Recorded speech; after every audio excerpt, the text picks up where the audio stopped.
जय हिंद दोस्तों। तो स्वागत करते हैं एक बार फिर से आपके अपने भाई के YouTube channel IAS my target में। तो दोस्तों हर दिन के भांति जो है आज भी हम PYQ को देखेंगे।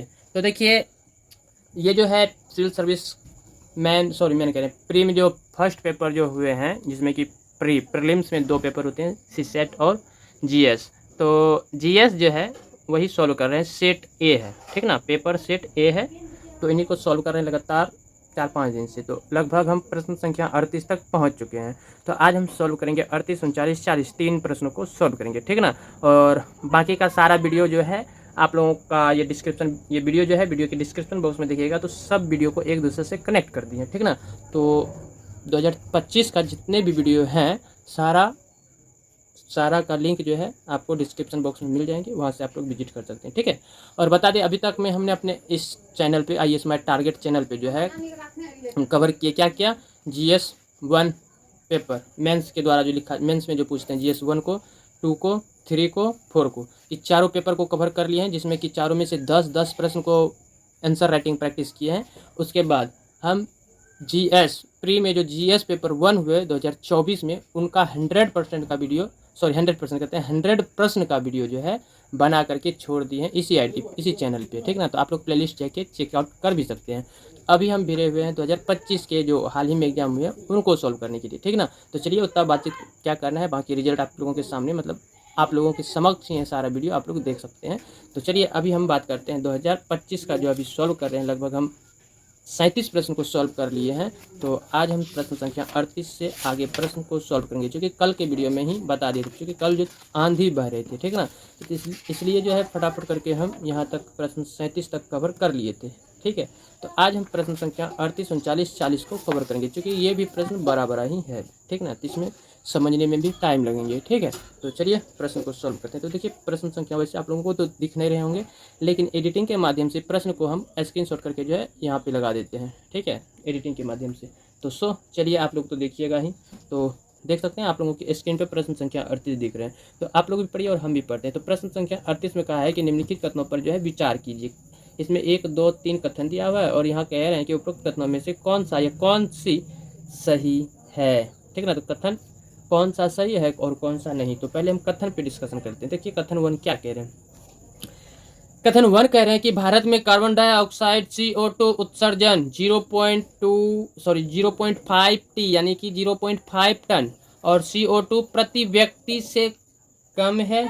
ये बिल्कुल गलत बात है। देखिए ये प्रति व्यक्ति जो ये बहुत ही कम बता दिए। ये जो है लगभग मेरे ख्याल से 1.5 से लेकर के 2 के बीच है, ठीक ना। तो यहाँ पे 0.5 बता रहे हैं, तो इसका मतलब ये बहुत ज़्यादा कम है, ठीक ना। तो इस वजह से ये नहीं होंगे, क्योंकि भारत में जो है प्रति व्यक्ति आय CO2 उत्सर्जन 0.2 टन से काफ़ी अधिक है।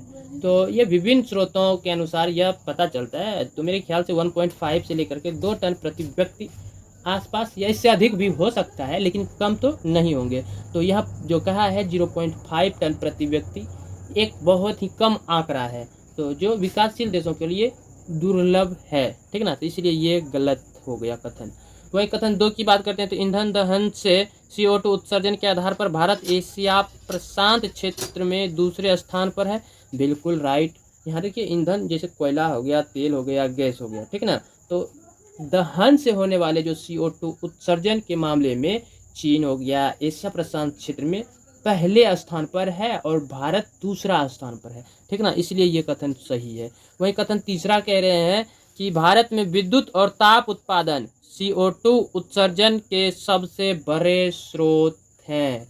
ये भी बातें बिल्कुल सही है। कैसे? तो देखिए भारत में बिजली उत्पादन जो है ये मुख्य रूप से बात करें तो कोयला आधारित थर्मल पावर प्लांट, आप लोगों को मालूम होंगे थर्मल पावर प्लांट के बारे में, ठीक ना। तो भारत में जो है बिजली उत्पादन और ताप उत्पादन यानी कि उद्योगों आदि में, तो ताप उत्पादन CO2 उत्सर्जन के सबसे बड़े स्रोत हैं। तो इसलिए ये जो कथन 3 में कहा है कि भारत में विद्युत और ताप उत्पादन CO2 उत्सर्जन के सबसे बड़े स्रोत है, तो ये बिल्कुल सही बात कहा है कथन 3 में। तो इस तरह से हम जब कथन तीनों को सॉल्व करते हैं तो यहाँ हमको पता चलते हैं कि कथन 2 और 3 सही है। तब ऑप्शन ढूंढते हैं 2 और 3 जहाँ होंगे वो बिल्कुल सही होंगे। तो देखिए यहाँ पे केवल 1 और 3 है, तो 3 तो सही है लेकिन 1 गलत है, इस वजह से ये नहीं होगा। यहाँ ये भी नहीं होगा। C 2 और 3 बिल्कुल C ऑप्शन का हो जाएगा, ठीक है। तो ऑप्शन सी का सही जवाब हो जाएगा। क्लियर है। अब प्रश्न संख्या 39। तो देखिए प्रश्न संख्या 39 आपके स्क्रीन पे दिख रहे होंगे। तो देखिए प्रश्न संख्या 39 पढ़ रहे हैं और आप लोग भी पढ़िए। प्रश्न संख्या 39 का कहना है कि निम्नलिखित युग्मों पर जो है विचार करना है। तो अब यहाँ युग्म दिए हुए हैं, एक तरफ दिया हुआ है पादप और एक तरफ दिया हुआ है वर्णन किया हुआ है, ठीक ना। तो देखिए अब यहाँ पे एक है कसावा। कसावा जो है ये क्या काष्ठीय झाड़ी है? यदि है तो सही होंगे, यदि नहीं है तो गलत हो जाएंगे। तो ये देखिए कासावा जो है ये काष्ठीय झाड़ी है, बिल्कुल सही है। अब कैसे सही है? कासावा जो है एक 12 मासी काष्ठीय झाड़ी है जिससे इसकी स्टार्च युक्त कंद जड़ों के लिए उगाया जाता है और यह जो है झाड़ी नुमा और अक्सर कई शाखाओं वाला होता है, जिसकी ऊंचाई जो है 1 से 4 मीटर तक हो सकती है, ठीक ना। तो इसीलिए ये बिल्कुल सही है। वही कथन ही कह सकते हैं एक तरह से। दूसरा दिया हुआ है अदरक। अदरक का वर्णन क्या है? आभासी तना युक्त शाक। तो देखिए अदरक जो है आभासी ताना युक्त शाक कह रहे हैं, तो ये बिल्कुल सही बात है। आभासी ताना युक्त शाक। अदरक जो है एक शाकीय पौधा है। इसका तना वास्तव में एक आभासी तना होता है जो पत्तियों के कसकर लिपटे हुए आधारों से बनता है। तो वास्तविक तना भूमिगत प्रकंद है जिसे हम खाते हैं, ठीक ना। मिट्टी के तर जो रहते हैं भूमिगत प्रकंद जिसे हम खाते हैं, तो इसलिए ये भी सही है। वहीं बात करें मालाबार पालक। मालाबार पालक का वर्णन क्या है? शाक्य आरोही लता। तो देखिए ये भी बिल्कुल सही है। अब ये कैसे सही है ये जान लीजिए। देखिए मालाबार पालक एक तेजी से बढ़ने वाली कोमल शाकीय बेल या लता है जो चढ़ने के लिए जो है सहारे की आवश्यकता होती है। इसे अक्सर पालक के विकल्प के रूप में प्रयोग किया जाता है, ठीक है। इसीलिए ये बिल्कुल सही है। वहीं पुदीना की बात करें तो पुदीना का क्या है? वार्षिक झाड़ी।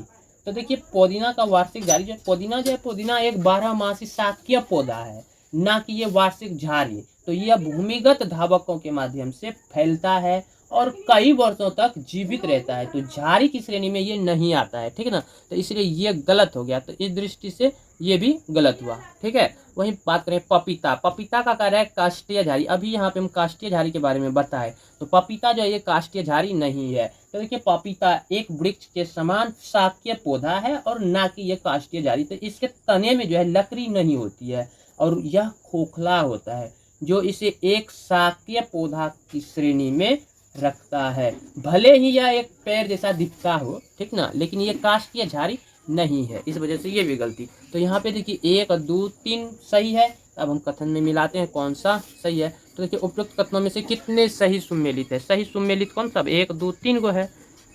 तो ऑप्शन बी में केवल 3 है, तो बिल्कुल सही हो जाएगा। केवल 3 को सही है इसमें, ठीक है। तब प्रश्न संख्या 40। तो देखिए प्रश्न संख्या 40 क्या कह रहे हैं? प्रश्न संख्या 40 कह रहे हैं, आपके स्क्रीन पे दिख रहे हैं, आप भी पढ़िए। तो प्रश्न संख्या 40 में कहा है कि पृथ्वी ग्रह के संदर्भ में निम्नलिखित कथनों पर विचार कीजिए।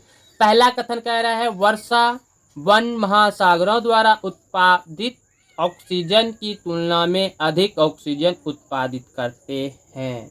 ये बातें बिल्कुल गलत है। क्यों गलत है? देखिए महासागर जो है पृथ्वी पर अधिकांश ऑक्सीजन का उत्पादन करते हैं, जिसमें फाइटोप्लैंक्टन एक प्रमुख भूमिका निभाता है। कौन? तो फाइटोप्लैंक्टन। प्लैंक्टन ऐसे फाइटोप्लैंक्टन, ठीक ना। यहाँ पे लिख देते हैं फाइटोप्लैंक्टन, ठीक है। ये तो ये एक प्रमुख भूमिका निभाता है। तो वर्षा वन भी जो है महत्वपूर्ण है, लेकिन वे महासागरों की तुलना में कम ऑक्सीजन का उत्पादन करते हैं। तो इसलिए यहाँ जो कहा है वर्षा वन महासागरों द्वारा उत्पादित ऑक्सीजन की तुलना में अधिक कर है ना, इसलिए ये गलत है, ये कम करता है, ठीक है। तब वही बात करते हैं कथन 2 की। कथन 2 का कहना है कि समुद्री पादप प्लवक और प्रकाश संश्लेषी जीवाणु विश्व में ऑक्सीजन का लगभग 50% उत्पादित करते हैं। ये बातें बिल्कुल सही कहा है। देखिए समुद्री पादप की बात कर रहा है यहाँ पे, ठीक ना। समुद्री पादप प्लवक यानी कि इसको भी हम फाइटोप्लांक्टन कह सकते हैं, फाइटोप्लांक्टन। तो फाइटोप्लांक्टन और प्रकाश संश्लेषी जीवाणु जैसे सायोबैक्टीरिया, सॉरी सायो नहीं होंगे, साइनोबैक्टीरिया होंगे ना, प्रकाश संश्लेषण जीवाणु विश्व में, हाँ, तो ये साइनोबैक्टीरिया होगा। तो ये जो है जीवाणु समुद्री पारिस्थितिकी तंत्र में प्रकाश संश्लेषण के माध्यम से पृथ्वी के वायुमंडल में ऑक्सीजन का एक महत्वपूर्ण हिस्सा लगभग 50 से 80% के बीच, तो यहाँ 50% कह रहे हैं, तो बिल्कुल सही बात है, ये 50 से 80% के बीच उत्पादित करते हैं, तो इसलिए ये बिल्कुल सही बात है। वहीं यदि यहाँ पे 40% की बात करते तो ये भी गलत हो जाते, यदि यहाँ पे 30% भी करते तो ये भी गलत हो जाते, लेकिन 50 से 80 के बीच में कुछ भी रहते तो ये बिल्कुल सही होते, ठीक है ना, तो इसीलिए ये सही, 50 भी कहे तो ये सही है। अब वही कथन 3 देखिए क्या कह रहे हैं। कथन 3 कह रहे हैं कि वायुमंडलीय हवा में विद्यमान ऑक्सीजन की तुलना में सुचारू रूप से ऑक्सीकृत पृष्ठ जल में अनेक गुना अधिक ऑक्सीजन होती है। नहीं भाई, अनेक गुना ऑक्सीजन नहीं होती है। देखिए वायुमंडल हवा में जो है ऑक्सीजन की सांद्रता लगभग 21% यानी कि 21% होती है, जबकि पानी में घुली हुई ऑक्सीजन, डिजॉल्व्ड ऑक्सीजन की मात्रा बहुत कम होती है, और यह तापमान, लवणता और दबाव जैसी कारकों पर निर्भर करती है। तो आमतौर पर अच्छी तरह से ऑक्सीकृत पृष्ठ जल में भी ऑक्सीजन की मात्रा वायुमंडलीय हवा की तुलना में काफी कम होती है, ठीक है, लेकिन यहाँ कह रहे हैं कि अनेक गुना अधिक होती है, तो ये बिल्कुल गलत बात कहा ना, इसलिए ये भी गलत। तो यहाँ हम देखिए कथन 1 और कथन 3 दोनों गलत है, लेकिन कथन 2 को सही है। तो अब ऑप्शन में ढूंढते हैं हम, तो फिर कथनों में से कौन से सही हैं। तो देखिए केवल 2 है, तो केवल 2 कहाँ पे है, ऑप्शन बी में, तो इसका मतलब सही जवाब हो जाएगा ऑप्शन बी। क्लियर है। तो आज हम प्रश्न संख्या 40 तक कवर कर लिए हैं, ठीक है। अब जो है मात्र एक वीडियो बनेंगे, उसके बाद मेरा जीरोक्स खत्म, फिर जीरोक्स निकालने का दिमाग लगाना पड़ेगा हमको। तो देखिए कल का जो क्लास रहेगा 1 2 3 4 5 6 प्रश्न को सॉल्व करेंगे, ठीक ना। तो इस पेज में 6 प्रश्न है, तो 6 प्रश्न को कल हम कवर करेंगे, जिसमें 41 42 43 44 45 46 है। तो आप लोग भी पेपर डाउनलोड किए होंगे, तो आप लोग भी अपना आंसर तैयार करके रखिएगा, बाकी हम भी अपना आंसर तैयार करेंगे। तो कल मिलते हैं फिर यहाँ 41 प्रश्न संख्या से। तो जो भी भाई न्यू है प्लीज़ उनसे हाथ जोड़ के रिक्वेस्ट है, चैनल को प्लीज़ सब्सक्राइब कर लें और बेल आइकन को प्रेस कर लें, ताकि आने वाले भविष्य में जो है कुछ मुसीबत आएंगे तो उनका सामना आप लोगों के सपोर्ट के द्वारा हम कर सकें। तो इसके लिए आपका दिल से आभार रहेंगे, ठीक है। तो प्लीज़ आप लोग सपोर्ट जरूर कीजिएगा। तो चलिए अब मिलते हैं कल, बस इसी एक पेज करके, मतलब 5 प्रश्न टारगेट रखे हैं, तो लेकिन एक पेज करके अभी डाल देते हैं, बाकी अपना पढ़ाई पे ध्यान फोकस करना है। आप भी अपना पढ़ाई पे ध्यान फोकस कीजिए, ज़्यादातर यूट्यूब पे टाइम वेस्ट नहीं करना है, ठीक है। तो love you, bye bye, good night, thumbs up कर दीजिएगा प्लीज़।